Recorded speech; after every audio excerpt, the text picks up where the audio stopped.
গোটেই অসমৰ হাইস্কুল পৰীক্ষাৰ্থীসকলক মই স্কুলখনৰ তৰফৰ পৰা আন্তৰিক অভিনন্দন জ্ঞাপন কৰিছোঁ।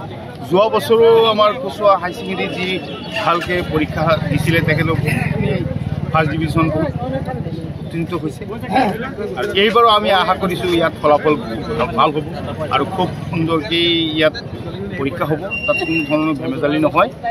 তাৰে আমি কামনা কৰিছোঁ যাতে সকলোৱে ছাত্ৰ ছাত্ৰীয়ে ভাল ফলাফল কঢ়িয়াই আনিব।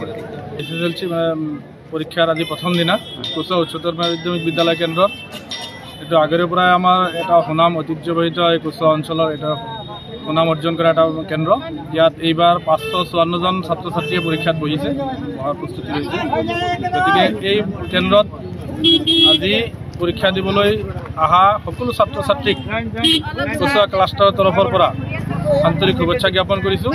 কচুৱাবাসী ৰাইজৰ হৈ সকলো ছাত্ৰ ছাত্ৰীৰ ভৱিষ্যত উজ্জ্বল কামনা কৰিছোঁ যে প্ৰতিজন ছাত্ৰ ছাত্ৰীয়ে যাতে ভালকৈ পৰীক্ষা দিব পাৰে, অৱতীৰ্ণ হ'ব পাৰে আৰু সুনাম অৰ্জন কৰি পেলাই অঞ্চললৈ যাতে গৌৰৱ কৰি আনিব পাৰে, তাৰ কাৰণে আমি ধন্যবাদ জ্ঞাপন কৰিছোঁ আৰু আন্তৰিক শুভেচ্ছা জ্ঞাপন কৰিছোঁ। 25 বৰ্ষত কচুৱা উচ্চতৰ মাধ্যমিক বিদ্যালয়ৰ প্ৰথম মেট্ৰিক ফাইনেলৰ পৰীক্ষা সকলো ছাত্ৰ ছাত্ৰীৰ লৈ আন্তৰিক শুভেচ্ছা থাকিল আমাৰ সমিতিৰ তৰফৰ পৰা আৰু সুকলমে যাতে আমাৰ পৰীক্ষা চেণ্টাৰটো ধুনীয়াকৈ চলে তাৰে কামনা কৰিলোঁ।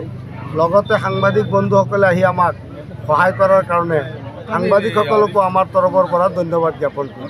SSLC পৰীক্ষাৰ আজি প্ৰথম দিনা কচুৱা উচ্চতৰ মাধ্যমিক বিদ্যালয় কেন্দ্ৰত এইটো আগৰে পৰাই আমাৰ এটা সুনাম ঐতিহ্যবাহিত এই কচুৱা অঞ্চলৰ এটা সুনাম অৰ্জন কৰা এটা কেন্দ্ৰ। ইয়াত এইবাৰ 554জন ছাত্ৰ ছাত্ৰীয়ে পৰীক্ষাত বহিছে, পঢ়াৰ প্ৰস্তুতি লৈছে।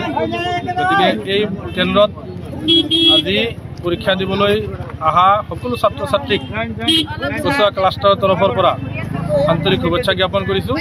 কচুৱাবাসী ৰাইজৰ হৈ সকলো ছাত্ৰ ছাত্ৰীৰ ভৱিষ্যত উজ্জ্বল কামনা কৰিছোঁ যে প্ৰতিজন ছাত্ৰ ছাত্ৰীয়ে যাতে ভালকৈ পৰীক্ষা দিব পাৰে, অৱতীৰ্ণ হ'ব পাৰে আৰু সুনাম অৰ্জন কৰি পেলাই অঞ্চললৈ যাতে গৌৰৱ কৰি আনিব পাৰে, তাৰ কাৰণে আমি ধন্যবাদ জ্ঞাপন কৰিছোঁ আৰু আন্তৰিক শুভেচ্ছা জ্ঞাপন কৰিছোঁ। 25 বৰ্ষত কচুৱা উচ্চতৰ মাধ্যমিক বিদ্যালয়ৰ প্ৰথম মেট্ৰিক ফাইনেলৰ পৰীক্ষা সকলো ছাত্ৰ ছাত্ৰীৰ লৈ আন্তৰিক শুভেচ্ছা থাকিল আমাৰ সমিতিৰ তৰফৰ পৰা আৰু সুকলমে যাতে আমাৰ পৰীক্ষা চেণ্টাৰটো ধুনীয়াকৈ চলে তাৰে কামনা কৰিলোঁ।